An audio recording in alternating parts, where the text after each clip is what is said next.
안녕하세요. 저는 10살, 8살인 남자아이들을 키우고 있는 40대 초반의 워킹맘입니다. 애들 아빠는 40대 중반이고 맞벌이로 지내며 둘이서 벌어오는 월 수입은 세후 900만 원 정도 됩니다. 그마저도 부부끼리 살면 여유가 있었을는지는 모르겠지만 집 사느라 빌린 대출금 갚고 애들 대학 등록금에 이것저것 미리 저축하고 있으며 생활을 하다 보니 빠듯한 게 많아요.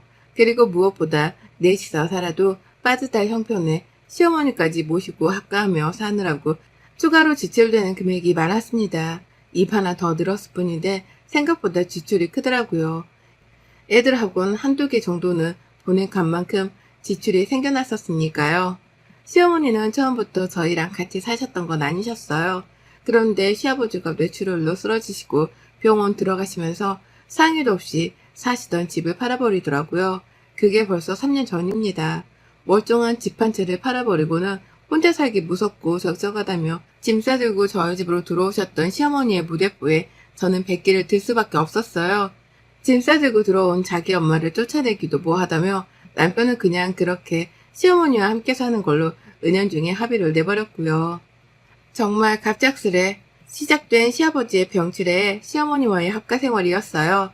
제가 맞벌이를 하느라 하루 사는 게 빠듯하고 고단함이 연속이었는데 맞닥뜨린 상황에 정말 많이 힘들었었답니다. 불행 중 다행이라고 해야 하는 건지 시아버지가 병치레를 오래 하시지도 않고 곧이어 돌아가시게 되면서 수고로움은 거둘 수 있었으나 여전히 제게는 시어머니라는 큰 고비가 있었네요. 결혼하면서 시어머니로부터 시집살이를 딱히 당하진 않았었습니다. 그냥 보통 가정이었고 보통스러운 관계였어요. 부부가 직장 다니며 너무 바빴다 보니 시댁을 먼저 신경 써볼 여유조차 없었고 남편이 알아서 시부모님께 연락을 자주 드리며 살아왔었던지라 제가 나서서 뭔가를 해야 할 필요도 없었습니다. 전 제 부모님 챙기기도 바쁜 자식이었으니까요. 하지만 집부터 팔아버리고 저희 집으로 쳐들어오시는 시어머니의 배짱을 보고 난 후로 스트레스가 이만저만이 아니었어요. 며느리를 얼마나 우습게 봤으면 합가를 하려 하는데 상의조차 안 하고 오려고 하셨나 싶어서 화가 나기도 했고요. 무엇보다 상황이 이 지경이 되었는데도 수동적으로만 시어머니를 대하는 남편의 태도에 머리가 뻗치기도 했답니다. 애들은 아직 어리고 애들 앞에서 부부싸움을 보이고 싶지도 않았지만 시어머니의 존재만으로도 싸움은 늘 일어나곤 했어요. 그리고 무엇보다 함께 살아가면서 시어머니로 인해 더 많은 지출이 생기고 더 많은 집안일이 만들어지는 걸 보며 시어머니와의 갈등이 본격적으로 시작되었네요. 미안해할 줄 모르는 시어머니의 뻔뻔함과 그 뻔뻔함에 찬물을 끼얹고 사람답게 사시라 호소를 해야 하는 저의 갈등 말입니다. 말씀드렸듯이 저희 부부가 맞벌이로 일을 하고 있다 보니 둘 다 집안일에 신경을 못 쓸 때가 많았어요. 저희 큰아이가 초등학교 들어가면서부터는 부쩍 더 집안일에 신경을 못 썼습니다. 이 학교 보내는 준비를 하는 것만으로도 정신이 하나 없는데 부부가 출근까지 해야 하는 와중에 둘째 아이도 챙겨야 했으니 그 고통은 말도 못했네요. 어디 친정이라도 부탁을 하고 싶지만 저희 친정 부모님은 지방에 거주를 하고 계셨기에 서울로 왔다 갔다 하시는 게 쉽지 않았고 시어머니는 그냥 불편하니까 부르고 싶지가 않아서 도움을 청하지도 않았어요. 그렇다 보니 주말이 되면 온전히 침대 위에서 쉰다는 생각보다는 한 주 동안 미뤄왔던 집안일을 모조리 다 끝내버려야 한다는 사명감으로 보냈답니다. 몸이 힘들어 직접 요리를 하기보다 배달 음식을 시켜 때운 적도 많았어요. 집 주변 시장 같은 데를 가면 반찬도 많이 팔고 있어서 거기서 사다가 먹는 경우가 종종 있었고요. 이건 다 저희 부부가 너무 바빴으니까 어떻게든 숨 좀 쉬고 살려고 해본 저희 편의 생활이었습니다. 누가 대신 반찬을 만들어주는 것도 아니고 애들을 봐줄 것도 아닐 텐데 제가 어떻게든 조금이라도 더 편하게 지낼 수 있는 방법을 찾은 끝의 결과였어요. 하지만 시어머니가 학가를 하려고 쳐들어오시고 나서부터 이런 편의 생활은 모조리 다 끝이 나버렸습니다. 쫑이 나버린 거예요. 시어머니가 밖에서 음식도 못 사오게 하고 배달 음식은 애들 키가 안 큰다면서 시켜 먹지도 못하게 했었거든요. 그 흔한 치킨 한 조각조차 말입니다. 저희 애들 아빠 키가 좀 작은 편이에요. 제 키는 170인데 애들 아빠 키가 170이라 제가 밖을 나가더라도 힐을 잘 못 신습니다. 애들 아빠가 뭔 말을 안 하더라도 스스로 여자보다 작다며 기주고 하거든요. 근데 그걸 시어머니가 마음에 담고 계셨던지 부쩍 우리 애들 키 안 크면 책임질 거냐는 소리를 해가시면서 음식 먹이는 걸 단속하시더라고요. 지들 아빠 닮아서 안 크면 어쩔라 그러냐면서 밖에서 반찬을 사온 거면 이걸 어떻게 믿고 먹냐 요즘 애들은 라고 쓴소리를 날리셨답니다. 배달 음식은 애초에 시키려고 할 때부터 핸드폰 집어넣어라 집에서 밥해라 라고 하며 단속을 하신 바람에 배달 어플을 켜지도 못했고요. 그렇다고 시어머니가 직접 반찬이나 밥을 해주시는 건 또 아니었습니다. 밖에서 만들어진 음식을 믿지 못하겠다고 단속을 할 거면 집에서 노는 동안 요리라도 좀 해놓으시면 좋으련만 살림살이에 전혀 보탬을 주지 않으시더라고요. 그 흔한 계란말이조차 미리 만들어서는 제 일을 거들어주려는 노력조차 해주질 않으셨어요. 그러니 저는 입만 살아서 나불거리는 시어머니의 태도에 이미 진절머리가 날 대로 난 상태였답니다. 처음엔 이렇게 함께 살게 된 거 이왕이면 말싸움 없이 좀 잘 살아보자며 시어머니 말씀에 고분고분 받들기만 했었는데요. 아휴, 이게 참 갈수록 제 속을 뒤집어 놓더라고요. 어째 시어머니가 하는 말씀을 다 모아보면 애들 키가 안 자라는 건 핑계에 불과한 것 같았습니다. 그냥 저한테 일 하나 정도 더 시켜보겠다고 집에서 무조건 밥을 차리라며 때를 쓰는 걸로 밖에 보이질 않았네요. 학교 생활이 지속이 되면 될수록 애들 키 걱정하던 모습은 어디로 가고 그냥 저한테 밥을 해달라고 하시더라고요. 집에서 해먹는 게 최고라면서 돈을 아끼라고 말이죠. 누군 돈을 아끼고 싶지 않아서 밖에서 반찬을 사먹는 줄 아냐며 바빠 죽겠어서 시간이 없다고 말씀을 드리면 어머님은 그러더라고요. 세상에 얘는 너 혼자 키우냐? 왜 너 혼자 유별이냐? 라고 말이죠. 애초에 이해라는 걸 바라지도 않았지만 매번 꺼내는 말마다 제 빈정이 뚝 떨어지게 하는 말뿐이었습니다. 힘들지 않냐는 위로 한마디가 필요했을 뿐인 전 도대체 왜 이런 취급까지 받아가면서 시어머니를 모시고 살아야 하나 싶었죠. 그 바람에 남편과의 부부싸움도 유독 더 잦아졌고요. 그렇게 불편해 죽겠고 제발 좀 나가줬으면 하는 시어머니와의 합가 생활이 계속해서 이어져 갔어요. 그러는 사이 몇 가지 크고 작은 일이 있었는데요. 일단 제가 시어머니께 통보를 했었답니다. 밖에서 일하고 애들 돌보느라 요리할 시간도 없는데 그렇다고 어머님께서 도와줄 것도 아닌 것 같으니 반찬 구비는 제가 알아서 결정하겠다고 말이죠. 또다시 거면 그 시간에 직접 반찬 하나라도 만들어 놓으며 이 집안에 계시는 이유 좀 보여달라고 하니 입을 꾹 다물고는 불만 가득하다는 표정을 지어 보이면서 방 안으로 들어가더라고요. 그래서 그때부터 전 대놓고 욕먹을 각오를 해가면서 시장에 가다가 반찬을 사왔습니다. 집에서 마음 먹으면 주말에 만들 수도 있었는데요. 시어머니 하시는 짓이 너무 화가 나고 방치하려는 남편의 태도가 속이 터져서 그냥 밖에서 사 먹기로 다짐을 했어요. 당연히 반찬 사는 돈은 애들 아빠 월급에서 빠져나가는 돈이었고요. 지도 돈이 아까우면 시어머니한테 뭐라 잔소리를 한 번 정도는 하겠지 하는 생각으로 꾸준하게 남편 카드만 썼답니다.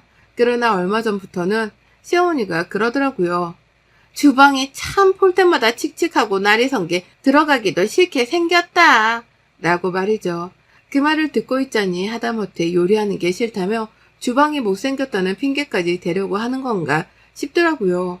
제가 애들 시키고 숙제 봐준다고 퇴근하고도 한참을 제 얼굴 하나 닥지를 못한 채 애들 옆에 있었던 때였는데요. 그런 저를 보면서 말을 걸겠다고 한 게 이 말이었답니다. 그러니 저는 어쩌라는 표정으로 시어머니를 바라볼 수밖에 없었고 시어머니는 그런 저를 보며 이렇게 말씀하셨죠. 아유, 여자가 주방을 좀 틀락거려야 하는 맛이 있어야 하는 건데 사람이 들어가 있질 않으니 팽해 볼 수밖에 라고 말이죠. 그러면서 말귀를 좀 알아들으라는 식으로 자기 허벅지를 손바닥으로 내리치며 짜증을 부리다가 휙 가버리시는데 정말 벙쪄서 아무 말도 안 나왔습니다.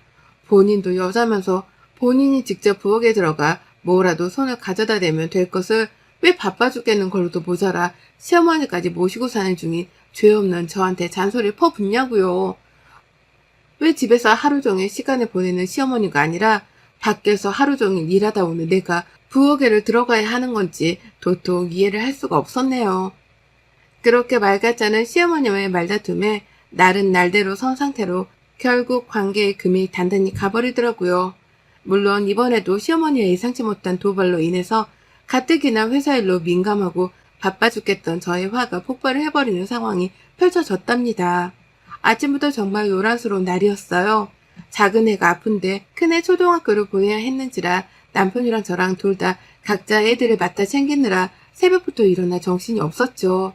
큰애는 초등학교가 하필 멀리 떨어져 있어서 꼭 근처까지만이라도 바래다 줘야 마음이 편했는데 둘째 애가 아프니 유치원에 보내지를 못하는 바람에 둘째 아이까지 데리고서는 첫째 아이 등교를 도와야 했습니다.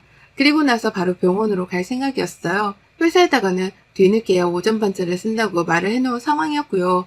그렇게 전쟁과 똑같은 아침을 치러냈습니다. 남편에게 도와달라 하려고 했지만 남편은 중요한 일이 있어서 그날만큼은 회사를 빠지면 안 된다고 하더라고요. 시어머니는 말하기도 입 아프지만 그 난리를 치며 저희 부부가 대화를 나누는 아침에도 혼자 방문을 꼭 걸어 잠그고서는 나올 생각도 안 하셨어요. 아이 등교를 시켜줄 법도 하신데 아침마다 본인은 아침잠이 많은 사람이라면서 나와볼 생각도 안 하셨죠. 그러니 어쩌겠어요. 제가 자처해서 회사를 빼먹는 수밖에요.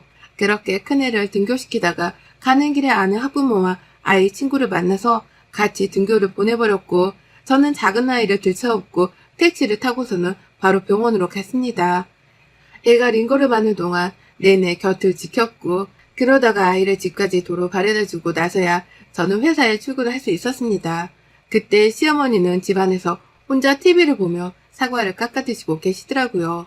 저는 바쁘다며 시어머니는 쳐다도 보지 않았고 애를 눕혀놓은 후 얘가 아프니 한 번씩이라도 꼭 봐주세요. 라고 신신당부를 하고야 나왔습니다. 그리고 그날 저녁 부장님 배려로 제가 좀 일찌감치 퇴근을 했어요. 딴 길로 새지 않고 바로 내 아이가 걱정이 되어서 집으로 돌아왔는데 기분이 쎄하더라고요. 집으로 오는 길에 쓰레기장을 지나치는데 기분 탓인 건지 그냥 유난히 쓰레기 봉투가 많다며 시선이 한 번에 갔었거든요. 그리고서 집에 왔더니만 내 집 부엌이 텅 비어져 있는 겁니다. 말 그대로 부엌이 텅텅 비어져 있었어요. 당연히 시어머니가 아무것도 만들어 놓지 않았을 거란 생각을 했기에 아픈 작은애한테 죽이라도 끓여주려고 곧장 부엌으로 갔는데요. 그 무슨 미니멀리즘이 한다는 미니멀 유튜브에 부엌과도 다름이 없었을 정도로 아무것도 남아있질 않더라고요. 제가 무소유를 실천하는 사람도 아니고 미니멀리즘엔 더더욱 관심도 없는 사람인데 제가 봐도 너무하다 싶을 정도로 냄비 하나 남아져 있질 않았습니다. 싱크대 위에 선반이 있으면 그 위에 밥 해 먹을 때 쓰는 냄비가 있어야 하거든요. 얘들 밥은 삼시세끼 먹여야 하는 거니까 그때마다 제가 요리하면서 쓰는 조리도구 같은 것들도 다 주변에 있어야 했고요. 이를테면 스테인레스, 집게나 후라이팬 같은 거 말입니다. 근데 정말 아무것도 선반 위에 없더라고요. 그러니 저는 내가 꿈을 꾸는 건가 싶어서 눈만 껌뻑거리다가 뒤늦게야 실종된 주방 도구들을 찾겠다며 주방을 뒤지기 시작했죠. 상부장이며 하부장이며 정말 눈에 보이는 대로 서랍을 열어가면서 주방 도구들을 찾았습니다. 베란다로도 뛰어가서는 혹여나 어딘가에 시어머니 혹은 애들이 장난친다고 숨겨놓은 건 아닐까 싶어 막 뒤졌죠. 하지만 끝까지 보이질 않았습니다. 제 주방 도구들이 말이죠. 그리고 뒤늦게야 어머님 라면서 시어머니를 부를 생각을 했네요. 여기 있어야 할 것들이 어딜 간 거냐고 하면서 시어머니를 부르자마자 추궁을 시작했죠. 가뜩이나 새벽부터 아픈 애 끌어안고 병원에 데려가느라 힘이 들 대로 힘든 하루였는데 퇴근을 하고 나서도 일이 생긴 것만 같아 신경은 예민해질 대로 예민해진 상태였습니다. 그런데 제가 불러서 대답을 해달라 물어도 시어머니는 혼자서 별 요란을 다 떤다는 표정으로 요동없이 절 보더라고요. 그리고는 말씀하셨죠. 내가 말했잖아. 주방이 너무 안 이쁘다고 칙칙하고 쇳덩어리 같은 걸로만 채워져 있는 게 보기도 싫고 네가 그래서 부엌에 들어가는 걸 싫어하나 싶기도 하고 그래서 그냥 있던 건 싹 다 버렸다. 내일 퇴근하면서 나무 용기 같은 걸로 예쁘장한 것들 좀 새로 사와라. 라고 말이죠. 와, 어머님이 글쎄 기존에 있던 멀쩡한 주방 용기들을 못생겼다는 이유만으로 내다 버렸다는 말씀을 하신 겁니다. 새 제품을 사들이면 며느리가 주방이 예뻐져 주방이라는 맛이라도 들려 하지 않을까 싶어서는 제 허락도 없이 자기 멋대로 말이죠. 그게 돈도 돈이었어요. 주방 용기들 세트로 한 번에 사는데 푼돈이 들어가는 것도 아니고 무엇보다 너무 멀쩡했던 제품들이었는데 그걸 싹 다 상의도 없이 버렸다고 생각을 하니 천불이 났답니다. 내 집에 쳐들어오실 때에도 며느리한테 허락 따위는 구하지도 않더니만 이제 하다 남의 살림살이에 손을 대는 데에도 허락을 구하지 않고 가져다 버릴 생각을 하셨다니. 더 이상 제가 시어머니를 봐준다거나 아량을 베풀 만한 상황은 아니었어요. 이거 뭐 맞짱이라도 떠야 하는 건가 싶어 잠시 머릿속이 어질어질했는데요. 저는 저만의 방식으로 시어머니를 엿먹이기로 마음을 먹었답니다. 새로 부엌을 채우라는 시어머니의 말씀을 그대로 씹어버리고는 아이를 데리고 밖을 나갔어요. 본죽집에 가서 아이들한테 남이 만들어준 값비싼 죽을 먹였고 결제는 물론 남편 카드로 했습니다. 집에 돌아와서는 아이들만 놔둔 채 바로 또 마트를 갔어요. 그리고는 마트에서 파는 만들어진 반찬들을 10만원어치 넘게 구매를 했습니다. 물론 가족 구성원 5명이서 며칠이면 다 헤쳐먹을 양에 불과했는데요. 상관없었어요. 계속해서 그렇게 반찬들을 사고 밖에서 밥을 사 먹으며 남편의 카드를 쓸 생각이었어요. 이유는 하나, 시어머니가 요리를 못하도록 용기들을 죄다 허락도 없이 가져다 버린 탓이었고요. 그렇게 저는 무려 2주나 넘게 그 짓을 반복했습니다. 아침에 출근을 할 때에는 미리 사놓은 반찬에다가 햇반을 꺼내서 애들한테 줬고요. 퇴근하고 나자마자 애들 둘만 데리고서는 밖을 나갔어요. 혹여나 우리 애들 영양 상태가 안 좋아지면 어쩌나 싶어서 저녁마다 한우고기며 갈비집, 돼지고기집에 데려가서 고기를 먹였습니다. 물론 그때도 결제는 남편 카드로 했고요. 제가 자꾸만 밖으로 겉돌면서 부엌에는 아예 들어갈 생각도 안 하려 하니 남편이 먼저 화를 내더라고요. 도대체 요즘 무슨 일이길래 자꾸만 퇴근하고서 애들을 데리고 밖에 나가 밥을 먹냐고 말이죠. 하지만 전 꿈쩍도 않고 대답도 안 했어요. 그저 이렇게 쏘아대면서 입을 먼저 닫았죠. 눈이 있음 부엌을 가서 봐. 집주인 허락도 없이 주방용품을 가져다 버린 니네 엄마한테 가서 먼저 물어봐. 도대체 왜 그러는지. 라고 말입니다. 그러면 또 남편은 시어머니한테 가서 도대체 왜 마음대로 그걸 가져다 버려서 며느리랑 사이가 틀어지려 하시냐며 원망을 했고, 그러면 또 시어머니는 그렇다고 밖에 나가서 지들끼리 밥을 사 먹어? 싸가지 없는 것. 라고 하면서 남편에게 제 욕을 날렸답니다. 그리고 배가 고픈지 혼자 냉장고도 자주 뒤졌고 사놓은 반찬이 떨어졌기라도 하면 어쩔 줄을 몰라 하셨어요. 깔아놓은 배달앱도 없고 사용할 줄도 모르는 건 당연하고 그렇다고 며느리한테 밥을 차려달라 할 수도 없는 노릇이니 혼자 궁핍스러워 하셨죠. 밖에서 사 먹는 거 몸에 안 좋을 거라고 그렇게 며느리 앞에서 홍군형을 냈던 과거가 있는지라 차마 체면이 안 서는 건지 끝까지 밖에 나가 음식을 사드시려고는 하지 않으셨답니다. 정확히는 모르겠지만 적어도 제가 출근을 안 하고 집에 있는 동안은 시어머니는 밥을 제대로 드시지 못하셨어요. 제가 출근하고 나서야 편의점에라도 가서 컵라면을 드셨을지는 아무도 알 수 없었으나 적어도 제가 집에 있는 동안 시어머니는 쫄쫄 굶으셨답니다. 본인도 자존심이 있어서는 먼저 배고프단 말을 안 하셨고요. 그렇게 전 2주가 넘던 그 시간 동안 애들만 데리고서는 우리 셋이서 입호강을 했어요. 날짜별로 다른 고깃집을 다니고 이색 음식을 사 먹으면서 남편 돈을 썼고요. 애들은 애들대로 맛있다고 좋아라 하고 그냥 우리 셋이서 시어머니의 도발 하나로 인해 완전히 입호강을 하고 살았습니다. 당연히 출근하면서는 애들한테만 밥을 먹이고 남편의 아침도 챙기질 않았어요. 일부러 애들 아침만 만들어주려고 하루치의 반찬만 사간 적도 있었죠. 그러니 슬슬 남편이 먼저 저에게 기어오더라고요. 자기야, 내가 퇴근하면서 주방용품 새 걸로 사올게. 라고 하며 어떤 스타일의 용기를 원하는지 출근 도중에 문자를 보내오기도 했고요. 주방용품을 왜 나한테 물어? 내가 주방에서 근무하는 사람도 아닌데 너도 요리할 수 있잖아. 네가 직접 요리해서 먹을 건데 네가 알아서 사봐. 라고 답장을 했더니 남편이 깨갱하고서는 대답을 하더라고요. 나도 요리할 거야. 아침마다 밥을 제대로 못 먹고 출근했더니 너무 힘들어서. 이제라도 내가 아침은 차릴 테니까 뭐 화난 거 있으면 이제 다 풀자, 응? 정확히 이렇게 말을 하면서 저한테 화를 가라앉히라 애원을 했답니다. 본인이 아침은 직접 차릴 수 있다고 제 말에 다 동의를 하니까 이제는 더 이상 밥 가지고 서로 투쟁을 하지 말자고 말이죠. 그러면서 마지막에 은근슬쩍 대답하더라고요.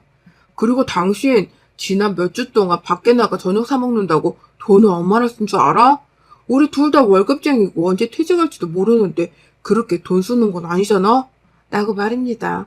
그래서 제가 바로 전화를 걸어서 말을 해줬어요. 너 말 한번 잘했다. 우리 둘 다 월급쟁이고 언제 퇴직할지도 모르는데 그런 형편인 거 뻔히 알면서 니네 엄마를 내 허락도 없이 데려온 건 아니잖아. 내가 니네 엄마 노후까지 책임져야 해. 니네 엄마 노후까지 책임지고 살고 싶음. 이제 너 혼자 살면서 너 혼자 효도하고 살아. 가짜는 효자노를 내 앞에서 그만하고 라고 말이죠. 그리고는 최후 통보를 했네요. 시어머니가 내 집에서 나가실 때까지 네 카드를 계속 쓸 거라고 말이죠. 시어머니가 갑자기 나가시는 게 힘드시다면 봐주기는 할 건데 제발 내 집에서 얹혀 사는 미안함이라도 보이게 하라고 말입니다. 요리를 하든 애들 등원 등교를 도와주든 뭐든 좀 사람 구실 좀 하고 살라고 남편한테 따져 물었어요. 노인네가 나이 들어 염치 없는 걸로도 모자라 행동 하나하나가 어쩜 그리 파렴치하냐며 말이죠. 주방 용기도 버린 사람이 도로 사놓게 하라면서 네가 결제하면 내 손에 죽을 줄 알아? 라고 악담을 퍼부었습니다. 그러니 남편도 아차 싶었나 보더라고요. 자기 엄마가 사람 구실 못하고 사는 것 정도는 본인도 익히 알고 있었는데 제가 화풀 생각을 안 하니 말이죠. 이러다 꼼짝없이 이혼당해서 자기 혼자 시어머니를 모시고 살아야 할지 모른다는 상상까지 해버린 건지 그날 남편은 좀 달랐습니다. 제가 퇴근을 하고 집에 왔더니 남편은 먼저 도착해서는 배달 음식을 시켜놨더라고요. 제가 좋아하는 자장면에 탕수육을 말이죠. 그러면서 자기가 미리 장을 봐놨다면서 냉장고에 식재료를 한가득인 것도 보여주는데 옆에서 시어머니가 튀어나왔어요. 내가 앞으로 요리는 다 하려니까 너는 내가 해주는 거 먹기만 해라. 라고 하면서 본인이 이 식재료들로 요리를 할 사람이라는 걸 소개하더라고요. 내 집에 쳐들어온 이래 부엌에 가서 국자 한번 들어본 적이 없던 양반이 이제 와서 2주 넘게 밥을 못 얻어먹고 나서야 통달을 하셨던 겁니다. 그렇게 사먹는 반찬이 별로라고 말하시던 양반이었는데 갑자기 내가 정 만들기 힘들면 밖에서라도 반찬을 꼭 구비해 놓으려니까 걱정 말고 라면서 스스로 기어 제 기분을 맞추려 하셨답니다. 세상 미안해 죽겠는 어린 양 마냥 옆에 와서 남편의 말에 조곤조곤 거들어가면서 자기가 요리를 할 거라는 걸 몇 번이고 어필했어요. 그러니 나가서 아드카드 쓰며 사먹는 것도 그만하라고 땅바닥을 쳐다보고 말씀하셨죠. 그거를 보고 있자니 시어머니가 먼저 백기를 들었다는 사실이 와 닿았습니다. 오죽했음 저 자존심 강하고 콧대 높던 시어머니가 바닥을 쳐다보며 자기가 요리를 하겠다 나부를 떨어댈까 싶더라고요. 퇴근을 하자마자 시어머니한테 태도를 똑바로 하라고 닥달을 해줬을 남편의 성의도 상상이 되어 내심 흐뭇했고요. 왜 진작 이렇게 기어서 내 비위를 맞춰주려 하질 않았나 싶어 시어머니께는 새삼 뒤끝이 발동을 하려 했지만 저도 우리 남편 월급 모으는 걱정은 해야 하는 처지였기에 그쯤에서 외식 혈전은 그만두기로 했답니다. 그리고는 어머님이 요리를 하실 거라는 말에 몇 번이고 말도장을 찍으며 확인을 했고요.